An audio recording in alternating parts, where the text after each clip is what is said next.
Hi, everyone. Welcome to the Self-Publishing Tips and Tricks Show, a series designed to give you insight into the world of self-publishing and marketing your books. I'm Shannon, writing under the pen name of ST Huston, and I'm here with my co-hosts. I'm Ben Pick. And I'm Morgan Lee. And today we're here with multi-genre indie author, Chris Kenny. We're going to ask him some questions about his self-publishing journey and how he markets his work. But before we jump into the interview, do you guys have any news or points of interest that you want to talk about? Oh, I'm good to go. Weekly videos as Writing to Write on YouTube, Monday night, 7 p.m. Eastern time, every week. So November 15th, I am actually going to be in Las Vegas attending the 20 Books to 50K conference. So it's going to be interesting. I don't know where I'm going to be at when we have this go live, or it's going to be premiered on my YouTube channels where we usually try to premiere it so that the author has a chance to interact with our audience on YouTube. So I don't know exactly what I'm going to be doing at that moment, but hopefully I will be there to usher in this episode. As far as writing, I'm hoping that I'm going to be at least in the second book of my next series. I'm probably about, I have quite a few words in my first book, which would probably be about halfway through, but I know a lot of those words I'm going to cut.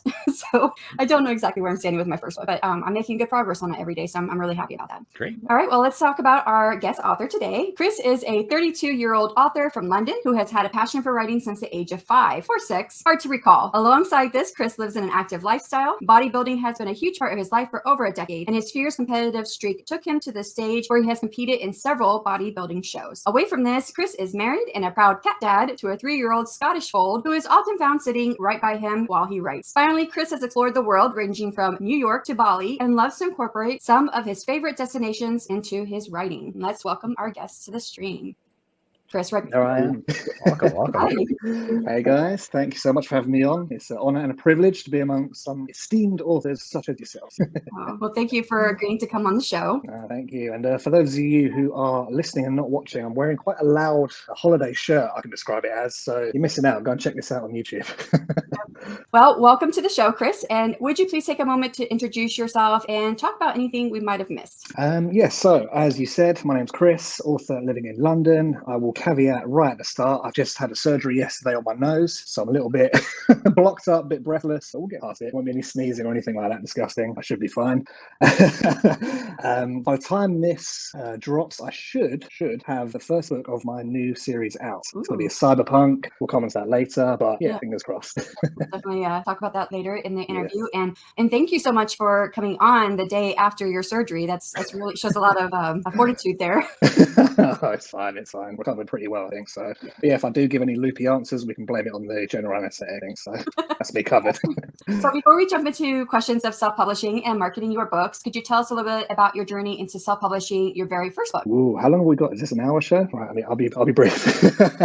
So it all kind of started way back, I'm going to say around 2017-ish. So I was doing a couple of freelance jobs on a site called Upwork, I don't know if you're familiar with that. It was all kind of writing like articles for like, things like Roombas and like backpacks and just saying how good they were for these random websites. It was fine. I was doing it. And then I was kind of getting really bored writing those articles. So I was like, I want to do something for me. So I set up my own blog and I just did things like movie reviews, book reviews, all that kind of stuff, just a bit of fun basically. And then 2018, I was getting ready for my first bodybuilding show. So I started to log on my blog, that's right, for like week by week what I was kind of going through in terms of like my diet, my training, how I was feeling mentally. And that kind of led me into the show. Did the show, did pretty well, got a couple of trophies. And I thought, why don't I just take the stuff on my blog, put it into a little nonfiction book? Because my plan at the time was to go into online coaching. So I was going to be one of those, like, I don't know, people who try and get people fit via online, like online PT training. Because at the time that was kind of taking off a lot on Instagram. And people were like, you can get rich really easily doing this. So I was like, great. That was my master plan. And I was like, if I have a book as well, wow, what a hook that is. So that was kind of what led me into that. Obviously, you can probably tell that never took off. But yeah, that got me to my first published book, self-published book.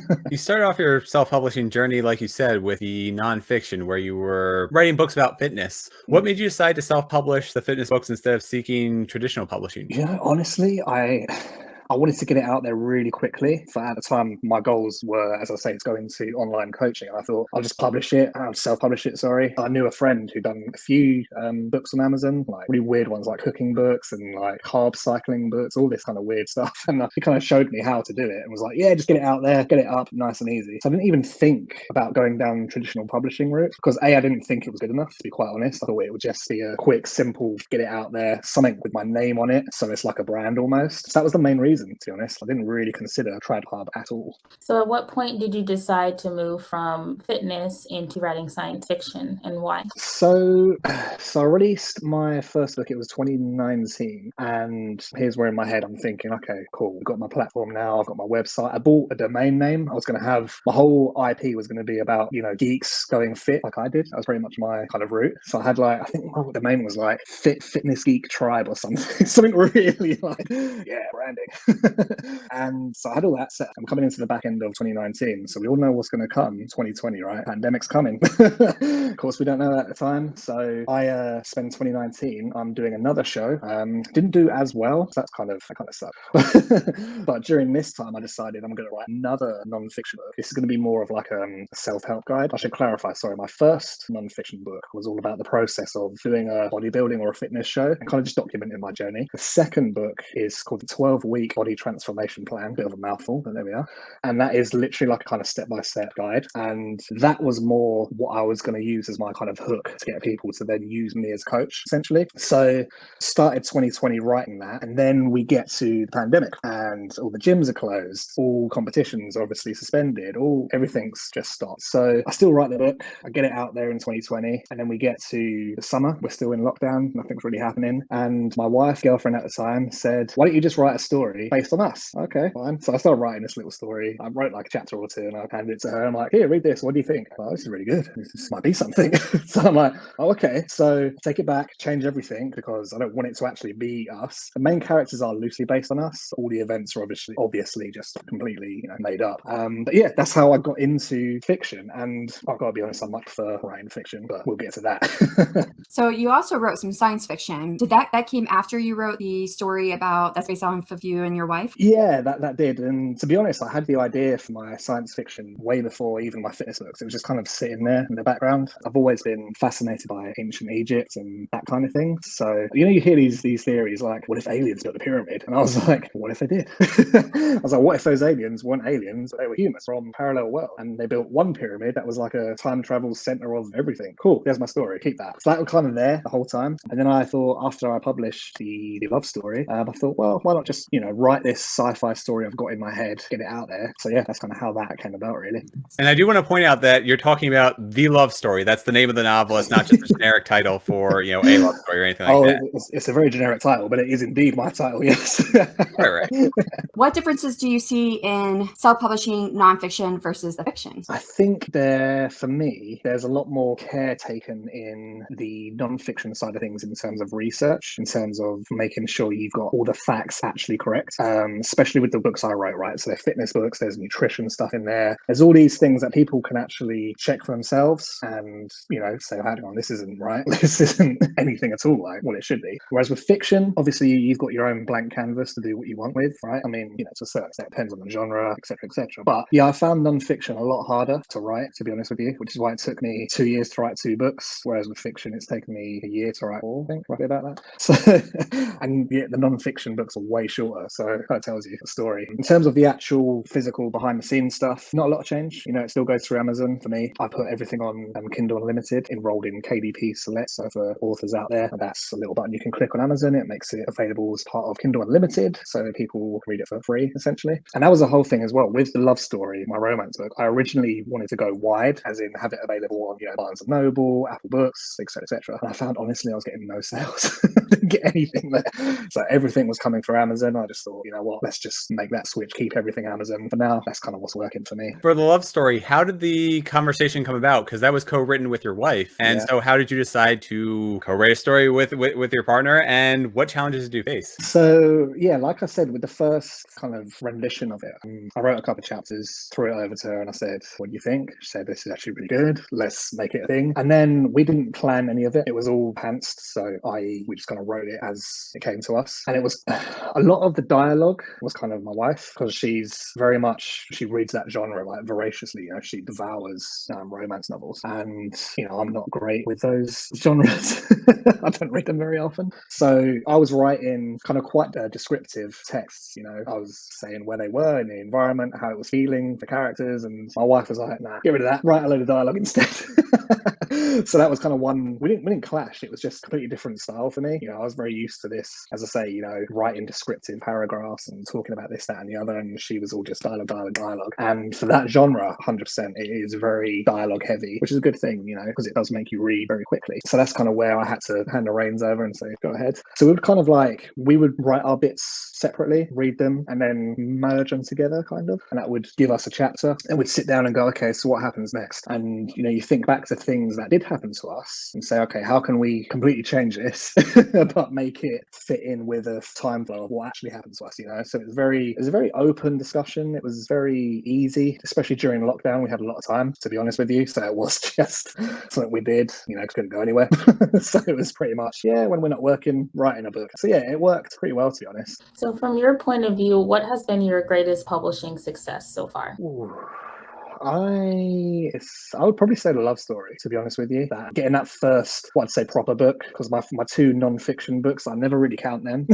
They're just like, I don't know, they're so short and they're so not what I'm about now as a writer, you know. You know, they were good for the time, they were fine for what I wanted to do back then, but you'll probably notice I never actively promote them on my author page on Instagram or anything like that.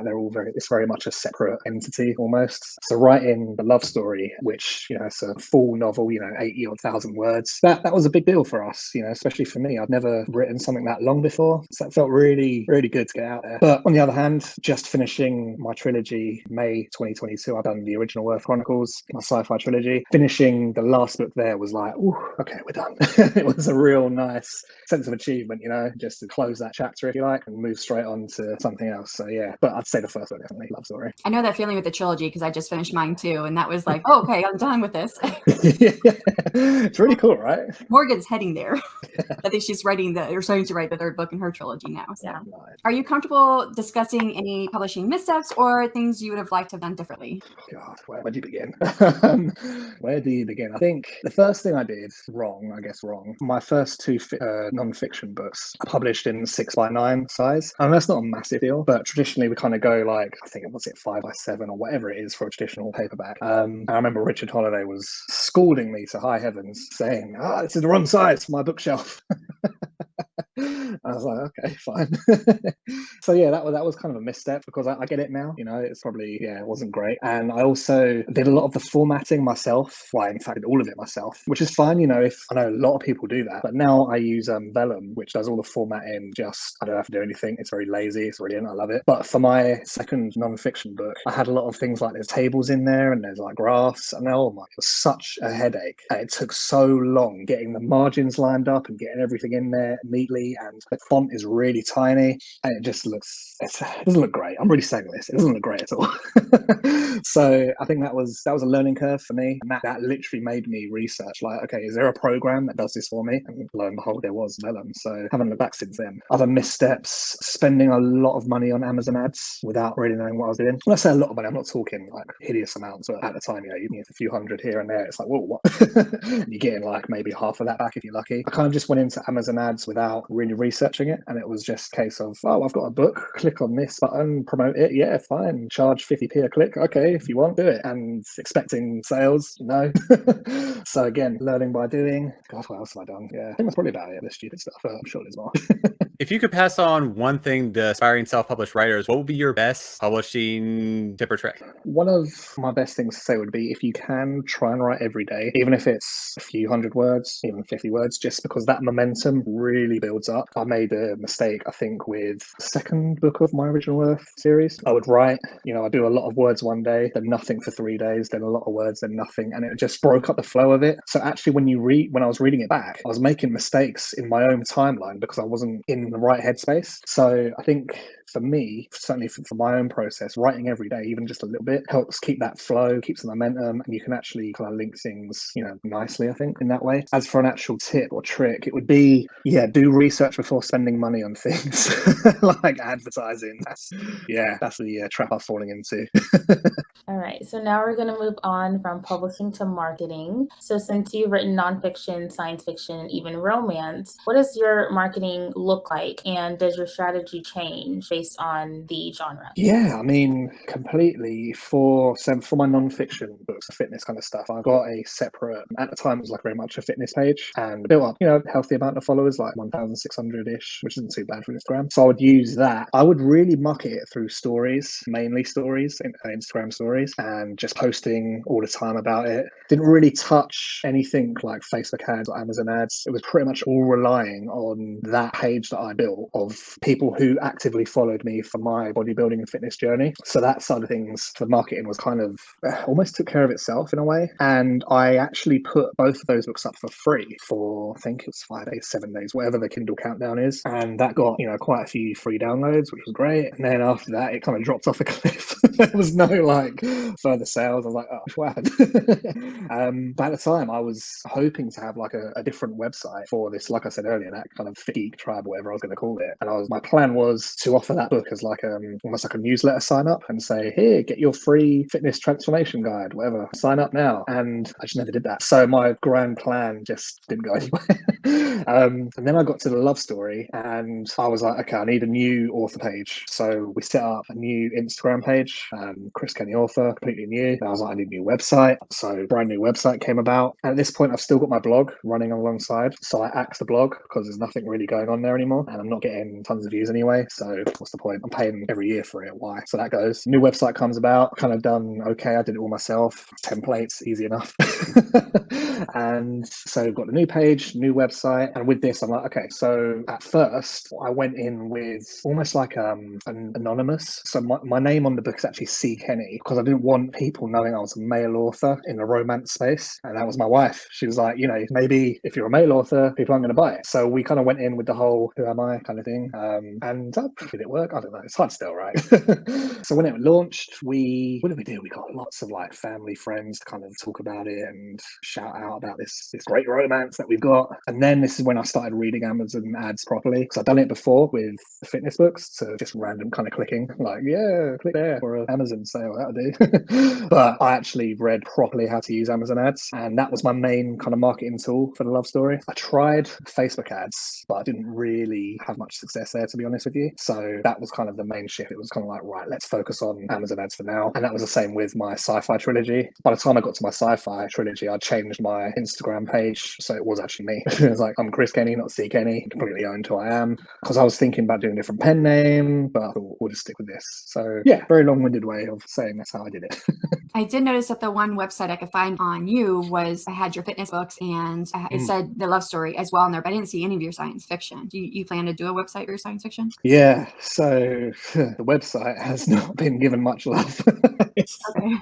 I updated it recently to have like a newsletter sign up page with like the whole pop-up saying click here for your free book, and it does all that stuff. But actually organizing the page to have, here's my sci-fi, here's my this, here's my that, I can't get around doing it. It's just one of those jobs. Yeah, websites are not easy for me, and I still don't have mine updated with my other books as well. So Yeah. I This understand. is my thing. It's like every time I try and click something, it kind of reverts back to a previous version of the website, which is like all messed up. I'm like, whoa, I'm not going to touch it. Right, I'm afraid I'm gonna break it, so I just stopped with it. Yeah, I've got my newsletter sign up. I'm like, that'll do. Leave that. So what's the best money you've ever spent marketing your books? Definitely not my website. It would probably be, it probably would be Amazon ads, in the sense that once I learned how to effectively market both my love story and my sci-fi stuff in terms of category breakdown, targeting specific books, realizing that my cost per click didn't have to be as high as I thought it was. That was when I started to see a bit more of return of investment. It wasn't, again, we're not talking big numbers here. I've not sold thousands of copies by any stretch, but for what I have sold, it's been okay. So I think that was where the kind of shift happened. And I've not really used Amazon ads extensively. There's still tons to learn, of course. But yeah, I think I did Brian Cohen's course. I don't know if you've heard of him. He does like a free Amazon challenge. I took it. Yeah, and it was really helpful just to get the basics. And those basics were what I didn't have before. So as I say, with the fitness books, I just saw that big button that said promote. I was like, yes, millions of pounds coming my way. No. So actually learning literally the basics was just what what helps. And then of course, inevitably you're going to spend money to make money. And it's just about, keeping your costs down as much as possible. So yeah, that was it. What marketing have you tried that you would never do again, aside from Facebook ads? Yeah, do you know, I was going to say Facebook ads, but I think, again, that's me being an idiot with it. And Well, realizing... just this week I'm dealing with some issues there. My page got banned, so nice. I'm fighting that one, but we'll see how it goes over. That's impressive. Get yourself banned. Well, so yeah, we don't need to go into the details here. It might be that I just started up a page and then immediately set out an ad for it, so that might have thrown off all kinds of alerts. Yes. Yeah, I probably think you're like a crazy bot spammer or something. So, so Facebook ads, I've not really touched them since I had a little experiment with the love story, and I set my budget to I think $10 a day or something, and it just went bang straight through it, and I saw like no sales. I was like, well, so I don't know if my audience was too broad, I was targeting the wrong niche, I don't know. So when I say I wouldn't do Facebook ads again, I wouldn't do it like that again. I'd actually research and do it properly. There's a bit of a pattern emerging here, isn't there? I just kind of steam in and go, oh, I did that wrong. Let's back out, try again. That's the way a lot of us do it. Yeah, you learn by doing, right? So that's the thing, by the way, with my sci-fi books. I wrote The Golden Pyramid and thought, I know what I'm doing. I'm a good writer. And I had someone we know very well, Kent Sean. He read it, tore it to pieces in a good way, and light bulb moment. Okay, I need to read some stuff. So yeah, you got to kind of do things wrong to do them right sometimes. So do you feel that social media is valuable as an author? Why or why not? Yeah. Yes. I'm going to say yeah. So I'm going to talk briefly Instagram. Instagram used to be brilliant. I think like maybe 2-3 years ago, Instagram was really hot. You got a lot of engagement. Certainly I did. I'm talking mainly my fitness page. I'd get hundreds of likes per post, comments galore, brilliant views on my stories, amazing, really good numbers. And then Instagram just started really going downhill. I just found my engagement dropping. So I was kind of like, what the hell's going on? Even my author page now, honestly, I'm lucky if I get like 30 likes a post. It's like, oh, this is great. So whilst I still like using the platform, I like putting those pictures up. I think the problem is now with the emergence of TikTok, which I'll come on to in a sec, Instagram is really pushing reels. And if you're not doing reels, you're not getting your views, and therefore you're not getting seen on the platform. So you kind of get buried by the algorithm. At least this is what I'm kind of finding. So with that said, TikTok, I think I'm using it. I really like it. I know a lot of people don't like TikTok. I think it's really fun. And I have seen my KU, so Kindle Unlimited reads have started ticking over because TikTok. And I know, TikTok has its own kind of problems. But I think for authors, certainly there's a real big BookTok community, as they call themselves. There's readers out there want to read your book, and a lot of them are now on TikTok. So I think it is definitely within our power to learn as authors how to manipulate that as a platform, how to get those new readers to you and, boost your profile. And as I say, for me, I have had, we're not talking millions yet, we're talking little money, but it's certainly ticked over the last probably few weeks or so, just as I'm engaging more with the audience there. And it's nothing groundbreaking. I'm kind of, reviewing other people's books, talking about what I'm doing. I think great. But yeah, I think TikTok certainly for us now more than ever is for me better than like a Facebook or an Instagram. With Facebook, I get nothing as well. I don't know about you guys, but nothing happens there. I think that's an important distinction to make, though, that, all these platforms that have been working, they do get saturated over time, and then it's move on to the next platform or don't make the sales. Yeah, exactly that. And I think, with Facebook and Instagram, they are kind of on the, I don't know if decline's the right word, but I don't think that's where we should focus anymore. I think if you're going to use social media, go for TikTok. Obviously, be aware of the platform and its, misgivings, shall we say. Yeah. But I think if you use it for those purposes of getting yourself seen as an author and putting yourself out there, for me it's free to do. You might as well, and yeah, see what can happen. Well, if you could only pass on one thing to aspiring self-published authors, what's your best marketing tip or trick? I would say Amazon ads is all you're going to hear from me say. Amazon ads, but be cautious. Do your reading, review, tips and tricks. There's Kindle Entrepreneur. He's out there. Brian Cohen. Oh my God, ads for authors. Mark, forgot his name. Mark Dawson. That's the one. I know you got to pay for that. Yeah, you got to pay for that course, but there are people out there who can help you. And yeah, just don't do what I did. Just click promote and think you're going to have money falling from the sky. David Algren has a lot of YouTube videos for different types of ads as well. So that's great. And I think what Shannon here has done, very good stuff on your YouTube. So yeah, I think there's, as I said, there's a lot of tips and tricks in the community as a whole on authortube, booktube, whatever you want to call it. Just be wise. don't just think you can kind of just spend money and it'll work. You got to be a little bit canny with it. Yeah, just don't be afraid to do some research. I want to shift over more towards your writing lifestyle. So what does your typical writing time frame look like? You mentioned that you want to write every day. Do you set a specific amount of time aside to write and do that? Or how does it really work for you? Do you set weekly goals, yearly goals, monthly goals? Yeah. For words? Sorry, I cut you off at the end there. No, you're fine. Just for word counts. So as I say, I try and write every day, and just for me, because it keeps that momentum going, as I said earlier. Now, in terms of actual, what does my day look like? So I work a regular job. Still, this isn't my day, full-time job yet, sadly. But so that kind of starts for me. I start about 8 o'clock and I finish about 4. So in the morning, hit the gym first, then I get to do my work. I work from home quite a lot, so it's quite nice. What I try and actually do is, in fact, this didn't distract me. Sorry.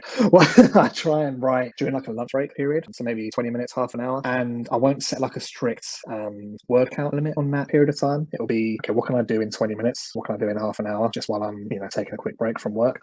And then in the evening, same thing again. I try and get half an hour, maybe an hour, and get some words down. Now, that being said, what ideally I want in my head, at the end of the week, I want to have 10 to 15,000 words. Now, it doesn't always happen. I'm not going to lie. It doesn't always happen. So looking bigger picture, slightly longer term, still short term, in a year, I want to have 3 books out. And when I say 3 books, I'm talking 80, 90K books. So far, I mean, I've only been doing this like 2 years.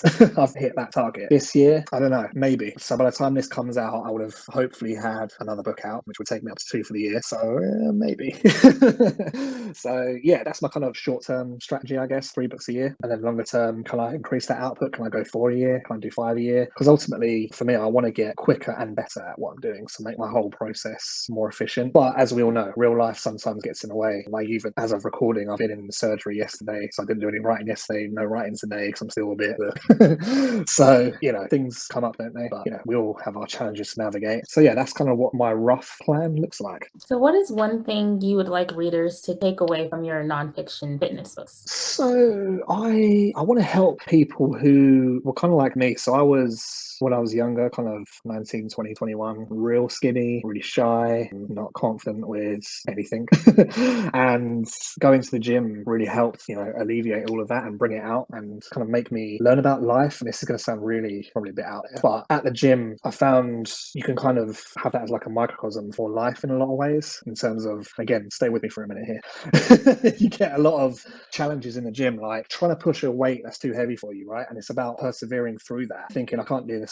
Well, actually you can, and it's all about reps. And it's the same with our writing. It's all about reps. As we're writing our words, we're getting better. We're learning from our mistakes. We might hit some writer's block, push through it, all that stuff kind of I learned in the gym. And even with my work life, it gave me confidence to, speak up more, be more of a outgoing personality, and eventually, climb the corporate ladder, if you like, because, you need to be a little bit loud, you need to be a little bit confident. And I didn't have that until the gym. So, knock my laptop off. So from those non-fiction business books, I just want to give people who are in a similar position to me that stepping stone, if you like, into being a bit more confident. And I hope I can do that and set people on a bit of a path to just be, better versions of what they already are. Because it's all in there. But I didn't do anything drastic at the gym. I wasn't like some magic pill. It was just literally, learning how to push myself more. Because I'd always played sports, and I don't want to say it came easy, but things like soccer, football, as we say, I don't know, naturally gifted, whatever you want to call it. I didn't have to try that hard at it. I was just naturally good. Whereas at the gym, I wasn't very good at lifting weights. I was quite weak. So it was like a whole new learning process. And like I say, it kind of brought me out of my shell because I started looking better, started feeling better about myself. And the changes were minimal in physical. I'm not a huge guy now, but it just made me feel 10 times as big inside. So yeah, that's what I want. I want people to have that feeling. And there's still a little part of me that would love to go into that online coaching aspect for that reason, to help people. But I think that ship sailed because Instagram and so forth are so saturated with online coaches, right? It's just a pretty difficult market to break. But yeah, I hope that answered your question. I've went off on a tangent there. I really liked your analogy of perseverance there of, persevering in the gym is the same as like you persevering as a writer and just keep trying to get better at it. So I really like that analogy. Yeah. No, definitely. Because look, we're not perfect, right? None of us are going to write the perfect book. I mean, sorry to say, but there's always going to be things we can improve on. And for me, like I said earlier, with my first book, The Golden Pyramid, in my series, I released it and thought it's pretty good. And then I got the feedback I got, and it was like, oh, we need to go back, hit the drawing board. Right, what did we do wrong? How can I improve books 2 and 3? And hopefully now there's a much more rounded product. Whereas before, I think I was making so many mistakes. So you recently completed your sci-fi trilogy, Original Earth Chronicles, and I think you kind of gave a hint already to the question I wanted to ask you, but do you plan to write more science fiction novels? Absolutely. So I love sci-fi as a genre, but I'm particularly interested in the cyberpunk genre, which is kind of like a spin-off of sci-fi. So I've always wanted to write in that genre, but I thought I'd kind of test the water with my first trilogy, which I call it sci-fi, but it's kind of like it's time travel, it's adventure, it's a little bit PG-13, it's very kind of safe. Whereas cyberpunk, what I'm writing now, it's like R-rated, it's completely out there, and it's much more, I suppose, natural for me to write like that. So I'm not holding back on language, description. It's all gritty, it's dark, it's crazy things are happening, and I'm really having a good time with it. My only issue is I don't know how long it's going to be, the series. I've started book 1. I know I've got 2 more after that. I was hoping to do like a longer series, but I'm actually thinking maybe I should just do 3. I don't really know, so we'll see how that goes. But yeah, I want to do cyberpunk there. I also would like to do more of like a kind of space opera-y type thing. So Martin Lejeune has just written the McMurdo Rift. Awesome book, go check it out. Something like that, in a kind of like Star Wars-y kind of vein, because I love Star Wars. And today, in fact, I just watched Dune, the film, and I was like, I want to write something like that. So yeah, I think sci-fi is certainly somewhere I will continue to sit. Having said that, I'd also like to dip my toe in fantasy, but one thing at a time. Let's finish cyberpunk first. Wow, it sounds like you have quite a schedule ahead. And yeah, we actually have Martin and Bradley Lejeune on here that will have already aired by the time this goes up. So you are nice. Just we can throw a little banner up top and point back to Martin's interview. Nice. And he talked about Richard Holiday too, who was our second guest of our show. So yes, I watched that at the gym. Funny enough, I was on a treadmill watching him. You guys, I was like, this is cool. Do you plan to co-write any more novels, romance or otherwise, with your wife? Are you going to bring her in for your cyberpunk or for any of those, or are those strictly something you want to write? Yeah, she's not getting near my cyberpunk stuff. We actually were meant to be co-writing something right now. That was the plan. After Original Earth Chronicles came out, we in our heads were like, right, we're going to go romance because that's where it's going to sound really cynical. That's where the money is. Like that's where we've had success with a love story, more so than all 3 of the Original Earth Chronicles books. She knows the market incredibly well. She knows the genre. So we were going to go full steam ahead, co-write that. What actually happened was I started writing a romance and it was very, very sci-fi. It was very like, the tone was very masculine and very gritty. And she was like, this is absolute garbage. No. Just do your thing. I'll write it. So she is actually working on a book right now, which by the time this airs, I will hope would be released. I'm not too sure though. We'll see. So she's a teacher by job. So she gets, at the moment, as of recording, we're in the summer. So she's got some free time to write, basically. By November, she'll be back in school, hating life. So maybe not as much time to write. But yeah, so she is currently working on a romance. It's kind of, I don't want to call it smut because that would be doing it a disservice. But there's some scenes in there that I'm like, oh, this ain't PG. So yeah, that's what she's doing. To your question, would we co-write? I would like to, because we had this whole thing in our heads of doing like a series, maybe 4 books of like 4 sisters or 4 brothers, and I would write the male parts, she would write the female parts, that kind of thing. But yeah, the way I started out this romance, it was like I was already in my cyberpunk world, and I was already kind of writing there. Like there was rain everywhere, there was leather jackets, it was neon signs. Like I'm already there. So she just said, "Go away, you think?" Sounds pretty spicy with all that leather. Yeah. And I wouldn't write off your science fiction series yet, because that is a series and you just published the 3rd book. So you might get some traction on it now that it's done. Yeah, and this is my hope, right? I want to kind of actually delve into the Facebook marketing side properly. I want to get into newsletter swaps. I've not really spoken about newsletters yet because, quite frankly, my newsletter is pretty tiny. It's not really had a lot of love. I do write one every month, but I know I've got a really small audience because I've not really promoted it yet. And I think, in all honesty, a tip I would give myself, build your newsletter, because that's where, you are going to get readers who might not be on Amazon, for instance. If Amazon ever collapsed tomorrow, not that it will, where are your readers going to find you? When they're on your newsletter. newsletter, right? So you can still sell to them. That would probably be my biggest tip. So going back about 10 questions. But yeah, build a newsletter, people. Don't do what I'm doing. So you did mention earlier that you were hoping to have a book out for the end of the year. So what can you tell us a little bit about that and what your plans are for it? Yes, so this is going to be the first entry into my cyberpunk series. Kind of the current working title is The Manhattan Divide. So it's set in New York, as you can probably guess, by Manhattan. The year is 2082, roughly. So the world's gone to pot. There's nothing left. We've got New York is split literally in two. We've got Japanese influence at the bottom, downtown. We've got Latin influence from midtown to uptown. So New York's actually been renamed Nueva York. So interesting kind of spin on things there. Yeah, and like I said, this is hopefully going to spawn a series. I want it to be longer than 3 books, but I don't have more than 3 books in my head at the moment. So I think I'm going to have to just write it out and see where it goes. Because my process is it's kind of like a pantsy planner.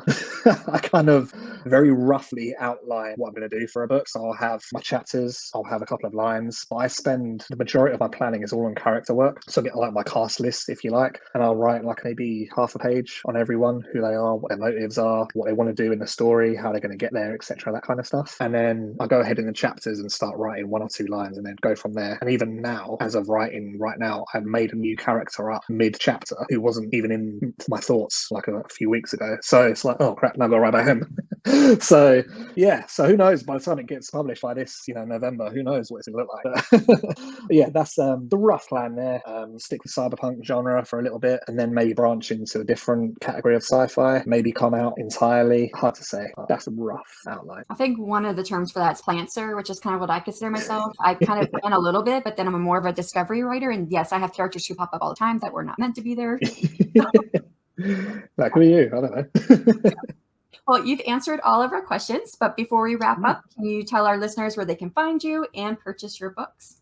Yes, so all of my books are available on Amazon and part of Kindle Unlimited. So go check them out. I'm under Chris Kenny. That's my name. That's where all my books are going to be on Amazon. You can get me on Instagram at Chris Kenny Author, on TikTok at Chris Kenny Author, and sign up for my newsletter, chriskenny.com/newsletter. That's where you can find me. Well, thank you for that. And thank you so much for joining us today and giving us your insight and your experience. And I loved hearing about all the different changes you did through the genres and what influenced you. So, and especially co-writing the story with your wife. I just love that idea. Oh, thank you. Thank you again for having me. It's been a blast. Lovely to be here with you all. And thanks for your time. Well, thank you so much to our listeners and viewers. December 1st, we'll have teenage author Shanti Hershenson, who published her first books while in the 6th grade. Today, she's the author of over 10 publications. Bye, everyone.